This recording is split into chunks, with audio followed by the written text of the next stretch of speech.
Vision TV news కి స్వాగతం।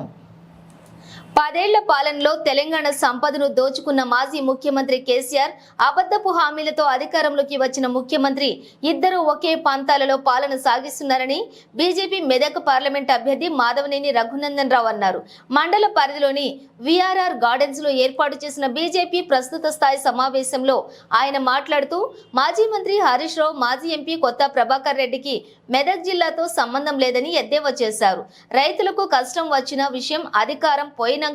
కేసీఆర్ కి గుర్తొచ్చిందన్నారు। బీఆర్ఎస్ పార్టీ నుండి కాంగ్రెస్ పార్టీలో చేరిన ఎమ్మెల్యేలు కుక్కలు నక్కలు అయితే 5 ఏండ్ల కింద నీ పార్టీలోకి వచ్చిన ఎమ్మెల్యే ఏంటని ప్రశ్నించారు। మెదక్ పార్లమెంట్ వేదికగా రేవంత్ రెడ్డి కేసీఆర్లకు గుణపాఠం చెప్పాలని నరేంద్ర మోదీ 3వసారి ప్రధాని కావటం పక్కా అని ధీమా వ్యక్తం చేశారు।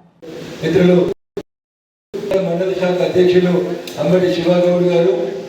భూపల్లి అక్బర్పేట మండల పార్టీ అధ్యక్షుడు కృష్ణా ముదిరాజు గారు, గిరిజోటి మండల శాఖ అధ్యక్షుడు దేవరాజ్ పటేల్ గారు, తగుట మండల పార్టీ అధ్యక్షుడు చంద్ర ముదిరాజు గారు, దౌలతాబాద్ మండల పార్టీ అధ్యక్షులు భూపాల్ రెడ్డి గారు, రాయపూర్ మండల పార్టీ అధ్యక్షుడు రాజు గౌడ్ గారు, చేగుంట మండల పార్టీ అధ్యక్షుడు భూపాల్ ముదిరాజు గారు, నార్సింగి మండల పార్టీ అధ్యక్షులు మిత్రులు బాలరెడ్డి గారు, వేదిక మీద ఉన్నటువంటి గౌరవ సర్పంచులు, state council member Anil Reddy గారు, గోవింద్ గారు, పరిగి రవి గారు, నాగభూషణం గారు, బట్ట మల్లారెడ్డి గారు, సర్పంచులు, ఎంపీటీసీలు, మాజీ ఎంపీపీలు, మాజీ జెడ్పీటీసీలు, మొన్నటి వరకు మండల శాఖలకు అధ్యక్షులుగా పనిచేసిన మిత్రుడు కిషన్ వెంకట్ గౌడ్ గారు, వేదిక ముందున్నటువంటి భారతీయ జనతా పార్టీ దుబ్బాక నియోజకవర్గ నాయకులు, కార్యకర్తలు, ప్రింట్ ఎలక్ట్రానిక్ మీడియా మిత్రులందరికీ పేరు పేరున నమస్కారాలు తెలియజేస్తా ఉన్నాను। ఫస్ట్ రోజు ఇద్దరికి కూడా ఏప్రిల్ 1 సందర్భంగా ఫూల్స్ డే శుభాకాంక్షలు తెలియజేస్తూ మరొకసారి తెలంగాణ ప్రజల్ని ఫూల్స్ చేసేందుకు త్వరలో రానున్నటువంటి పార్లమెంట్ ఎన్నికల్లో తప్పుడు వాగ్దానాలు చేయొద్దని చెప్పి ఆయనకి పోయిన ఆయనకి ఇప్పుడు వచ్చిన ఆయనకి ఇద్దరికి కూడా ఈ సందర్భంగా ఇద్దరు పలుస్తా ఉన్నారు।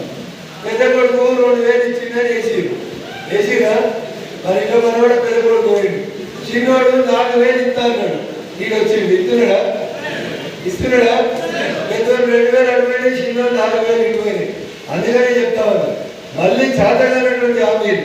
అమలు కాని హామీలు ఇచ్చి దయచేసి ప్రజలని కూర్చొని మాత్రం భావించదని చెప్పి మాత్రం దుబ్బాక గడ్డ మీదకి వెళ్ళి ఇద్దరు పోయిన వాళ్ళకి వచ్చిన వాళ్ళకి ఇద్దరు కూడా చెప్పదలుచుకుంది। ఎందుకంటే 100 ఎలుకల్ని తిన్న తర్వాత పిల్లి కాశీకి పోయిందంట, ఎడిపోయింది 100 ఎలుకల్ని తిన్న తర్వాత పిల్లి కాశీ పోయిందంట, పోయేటప్పుడు ఇంకో పిల్లి అడిగిందంట, ఎందుకు పోతున్నావు కాశీకి, దేవుని దగ్గరికి ఎందుకు పోతున్నావు, నీకే ప్రాబ్లం, తినడానికి మంచి గుడ్డి కదా అని ఒక పిల్లి ఇంకో పిల్లిని అడిగిందంట। అప్పుడు కాశీ పోతున్న పిల్లి చెప్పిందంట, నేను ఇప్పటికే 100 ఎలుకల్ని తిన్నా,